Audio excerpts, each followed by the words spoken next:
You want to ask questions from him that will have him take you on that journey to get an answer. You go into the interview feeling like this is going to be his greatest interview of all time. What do you got, man? How can I help? So we changed up a lot with my Instagram, and another thing that I'm working on tomorrow, I'm interviewing my big interview with Leon Logothetis from the Kindness Diaries.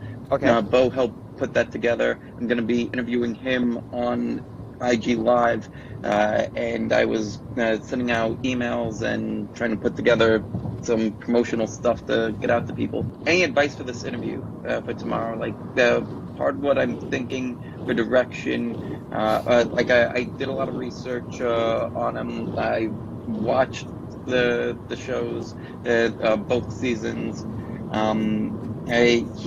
The thing that I found particularly interesting about Leon that others aren't going to have this angle is that he's a former stockbroker, and he left that world because he felt that it was cold. And so part of what I'm doing is I want to give trading kindness, right? Like I'm trying to help inspire traders to get over that wall. Like he was from the broker side. Like I'm more of coaching individual traders that are trying to create wealth for themselves, wealth for their families, wealth for their communities. And I want to link that in the interview. So a couple things come to mind. First, since you're a mindset guy too, you go into the interview feeling like this is going to be his greatest interview of all time. That you have a lot to bring, that you're going to bring a different aspect, you're going to bring different questions, and that it's going to be amazing, right? It's easy to get psyched out before a big interview and then ask the same questions he's already been asked before and then struggle, right? And then you don't have great content. Then you just got a repeat of everything else he's ever done before, right? So you go in thinking, I'm capable of this. Like, I'm going to ask him different questions, and it's going to be the best interview he's ever done, right? So mindset going in. Second, you then just ask questions that you genuinely care about the answer to, and usually the best questions will come 3-4 levels deep after the first one. So you ask him a question, like, what's a question you're going to ask him about stocks or stock trading? Like that, I'm still coming up with like the actual questions that I want to ask. The way that I've been doing a lot of my interviews has been to get like a general background on the person. Like they start telling a story, and then we just have a conversation. So like I've interviewed other people on this platform that way, and it's gone well. Like I'm curious, like if I should go in with that. Like I almost feel like this is big. Like this is kind of like like I'm nervous, right? Like so that's a good thing. Yeah. I would go super quick through it. I would barely touch on it because I want unique content and want to get into the conversation as soon as possible. If you and him are talking for 5 to 7 minutes about his background and where he came from and all that, unless it's being told in a different way, you're just getting recycled content from what he's already said in other places. And he's also checking out. As soon as people ask me questions I've already have the answer to because I've been asked the same question, like, hey, Evan, tell me about yourself. I'm checking out because I'm now going back into like, okay, here's my default answer, as opposed to, wow, this is, when somebody asks me a wild question from the start, I'm like, this is interesting. I'm feeling this interview more, right? So I went to go interview Tom Bilyeu. You know Tom from Impact Theory? The first question I asked him was if he had solved his seasonal allergy issue. He said on one episode of Impact Theory, out of the, I don't know, hundreds of episodes, that he has seasonal allergies and that he has to take a pill every day so that he doesn't flare up. And then he's never mentioned it again. And he's like, he's hardcore into health and keto and everything. And so I thought, I'm going to ask this guy because if anybody's figured it out, it's going to be Tom. And so it was the first question I asked him. So my intro was something super simple. It's like, hey guys, Tom Bilyeu with me here. If you don't know him, you got to go check out his channel. He's an amazing entrepreneur. Tom, I love you, man. I love your content. I got an important question for you. Did you solve your seasonal allergy issue?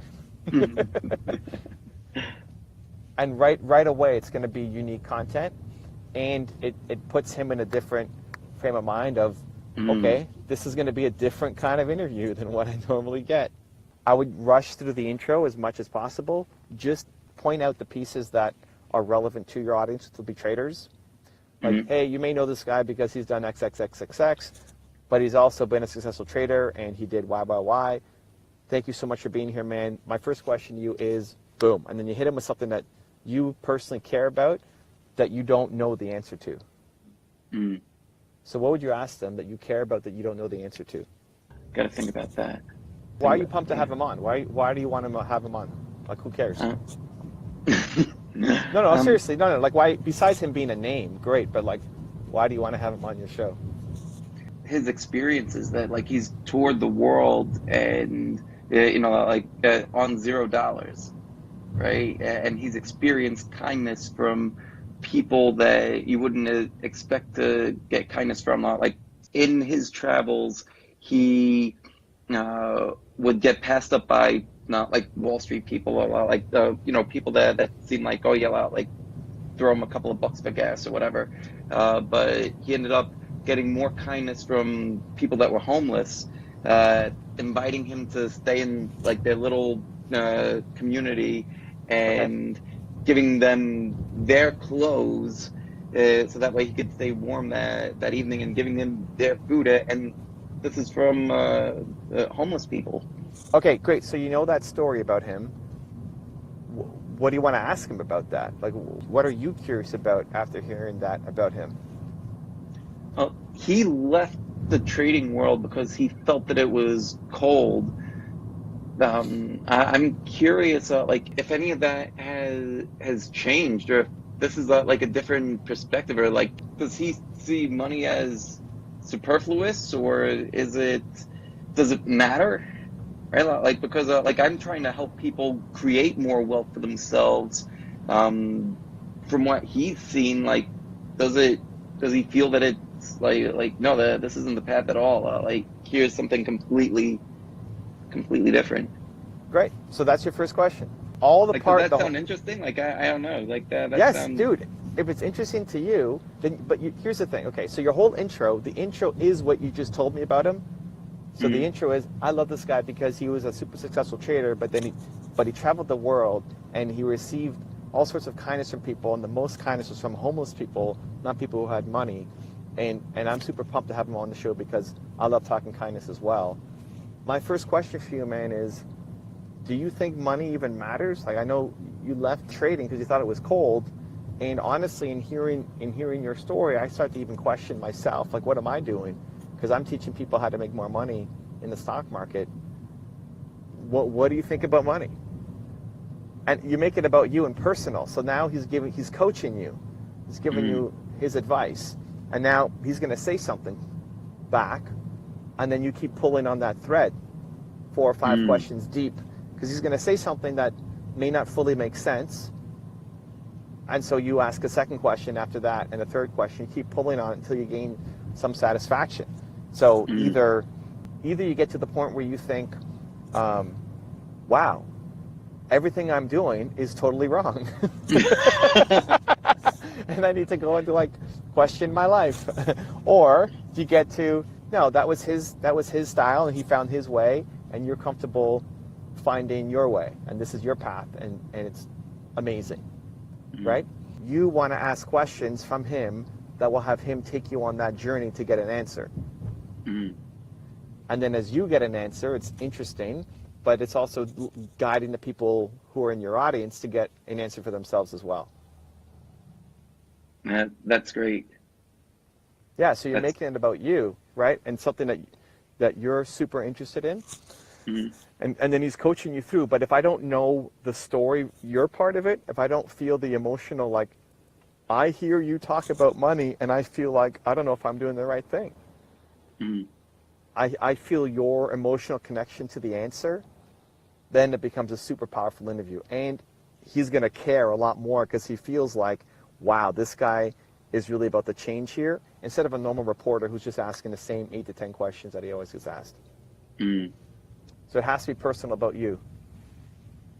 Man, that's great, man. I knew coming on here and I was gonna get amazing advice. Thank you, Evan. There it is, man. I'm pumped for you. Good luck. It's a big Thank deal. you. Appreciate it. Okay, much love. Good luck. If you want to spend some one-on-one time with me, I have a special offer happening right now. Go check out the website right next to me. Continue to believe, and I'll see you there.